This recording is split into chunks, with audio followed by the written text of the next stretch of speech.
Hello guys, welcome back to my YouTube channel. If you're seeing my beautiful face for the first time, my name is Isoa. I'm a content creator based in Saskatchewan, Canada. On here, I bring content around my lifestyle, Canada tips, as well as any content that I find my way that my interest or benefits my viewers. I go ahead and bring it on. So if you're not subscribed, please click on the subscribe button and join this family. Turn on the notification bell so that whenever I upload any video, you get notified. And give this video a thumbs up if you find value in it, or you just want to support us to bring more people. The more the merrier, okay? Please share this video on your WhatsApp status, on any group that you belong. And for those who have been sharing my video, God bless you. Thank you so much.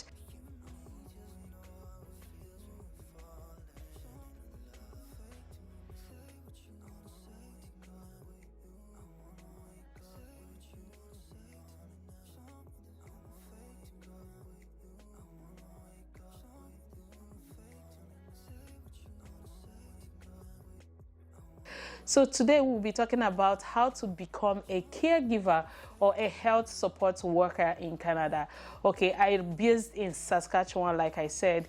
If you're an old subscriber, you know that last year I was working as a caregiver.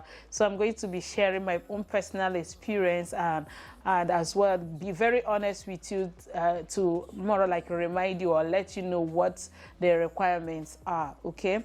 So if you look at the immigration pathway now, it looks like not just for my brothers and sisters who want to relocate out of Nigeria. It's like United Kingdom is trending caregiver, yes, as well as Canada, but not as much as United Kingdom. So, but the only means if you're not in Canada or if you're getting a job, I just want to be very honest with you. I know people whom this has really helped is to look for jobs. If you're looking for a caregiver job and you have the experience, look for jobs in remote areas, remote cities, and that can give you an LMIA, labor market impact assessment. Look for jobs in remote areas precisely.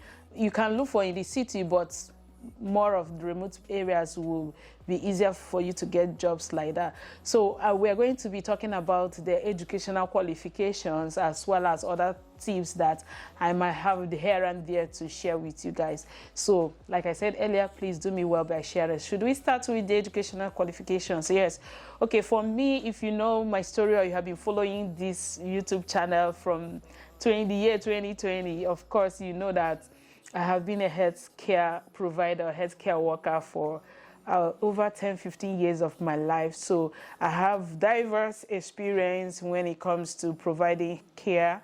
And so when I got here and I was ready to start work, that was the first point of the first thought I had.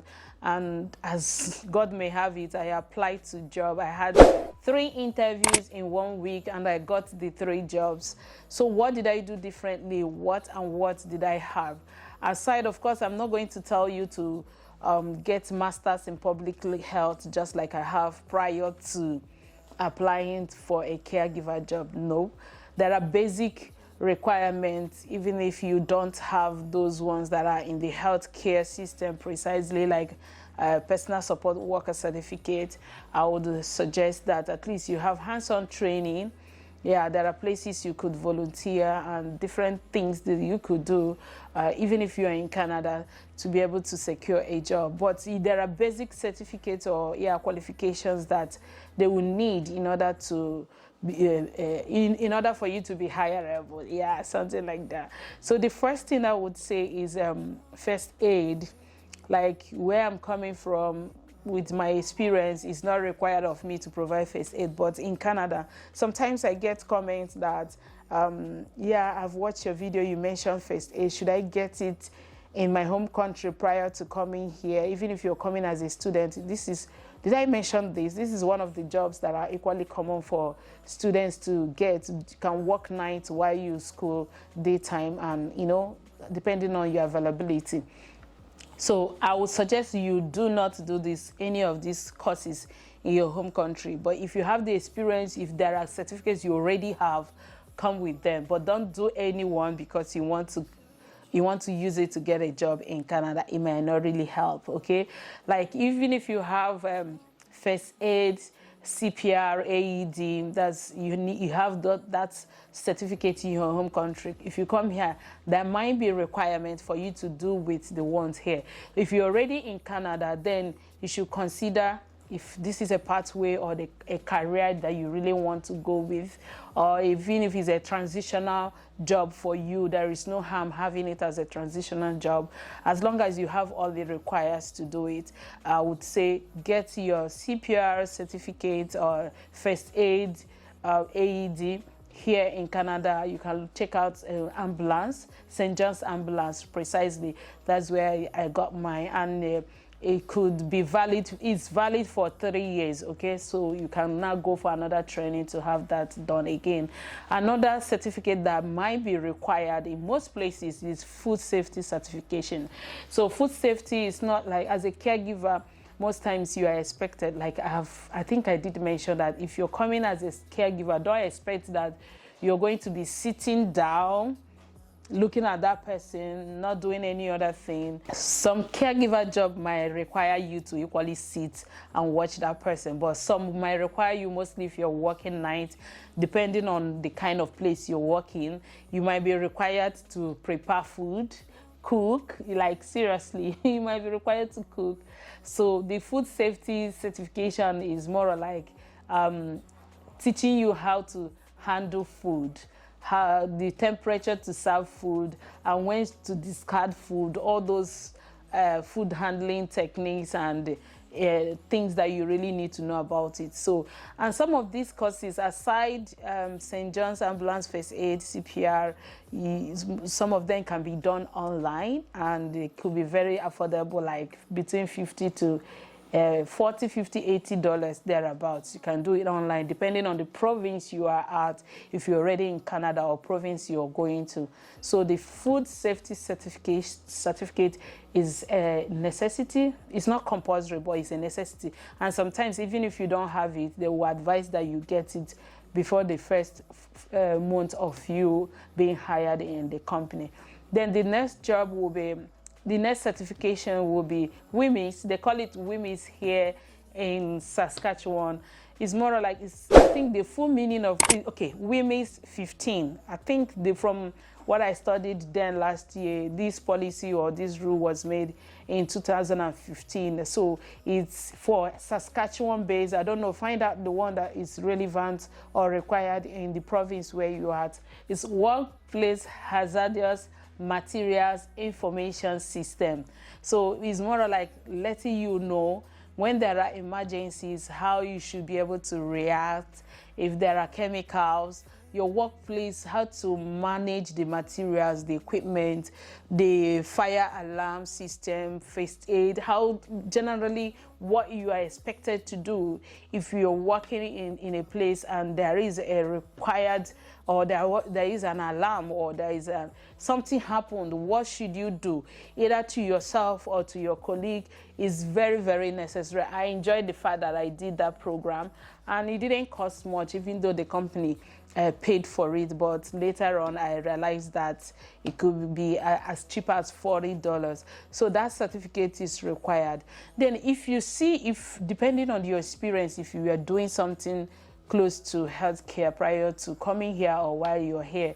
So another thing that you might consider doing is personal support worker certificate. Some provinces, like I know Ontario, they have a course like that in a college, so you could consider doing that. Or if you really into it and you just want to break the ice, and I don't want to be too long as a caregiver 1 or caregiver 2, you could go straight to do the one they call Continuing Care Assistant Program. That's a CCA. So you can do any of those programs. But if it's a transitional job for you, I don't advise that you do CCA, okay? But if it's not, just to get something doing while you prepare yourself towards what your goal and your career path is, then you should consider just getting the job and doing it, okay? So I think these are the basic certifications that you need to have prior to getting a job in a care home. It could be a care home, a special needs home, different places. These are the basic requirements that you will need. You can go further to make further research to get more information. But the other ones that we'll be talking about that has nothing to do with the certification will be, of course, you have to be a team player. Like here now, I'm speaking from experience. If you're somebody that says, I'm assigned to mind this ball pen, I'm not going to look at any other thing, that will not really help you thrive in the space of being a caregiver, because when you find yourself in a home where you are being assigned to a particular client or patient, and your colleague has been assigned to another person who is more or less at a point maybe escalating or proving expressing some kind of situations that require more than one hand, you won't say, no, I'm focused here, I will do here. Or when you require team player, or when you require suggestions, advice, you bottle it yourself. You don't want to ask questions. Be free to ask questions. Of course, I know sometimes you can be haunted for asking some questions, but be free to make your research and ask questions. Abide by the policies. Hey, obodo Igbo, foreign land abroad is not easy that you could easily grab your phone and press it anyhow. Sometimes, like where I worked then, when you come to work, there is a place where everybody is expected to go dump their phones. Like, keep your bag, keep your phones. Only when you're on break would you grab your phone. If you have an emergency from home, you have been advised to give your home the office number so that they can reach you in case of an emergency. So you have to really, really be a team player. Okay, another thing will be open to learning. Like I can't overemphasize on it, just like I highlighted earlier, that you should be able to ask questions, be open to learning. Like, I know it was a great challenge for me. I did the food safety course, but it wasn't as if they were teaching me how to make broccoli sauce or vegetable sauce or some of these pastries, confectionery foods that I have never done in my life. But when you find yourself in a shift where it's required that you cook, so, and if unfortunately or fortunately for you, you have been assigned to the kitchen, you have to prepare those things. Yeah, there might be guide, like step-by-step guide on how to cook. Like in the place I worked, we had step-by-step guide. But sometimes you could see a menu and you will see what you are required to prepare, but you won't see the guide.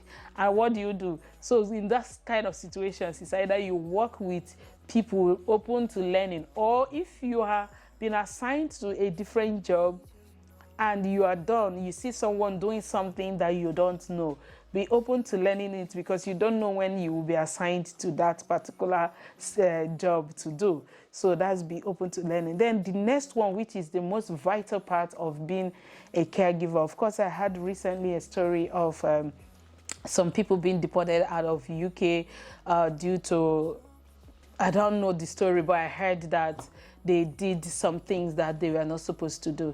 In all honesty, I love the fact that there is a system like this where you can have elderly people not just being by themselves. You can have special need kids not just being by the parents who might not be in the right frame of mind or mental health, or, you know, be able to manage those children. So that is when care homes come in place, and that is when the old elderly people are not being abandoned in the house, when you cannot fulfill the daily living activities.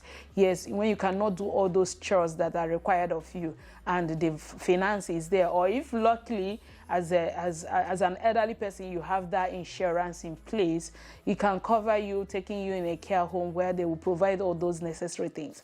And for you to be able to provide those things, my dear brothers and sisters, if you really want to do this as a job, you need to be, you know what they call, you need to be compassionate. You need to flashback. You need to tell yourself, in 20 or 80 years time, of course I want to grow old. If I'm in this kind of position, what will happen to me?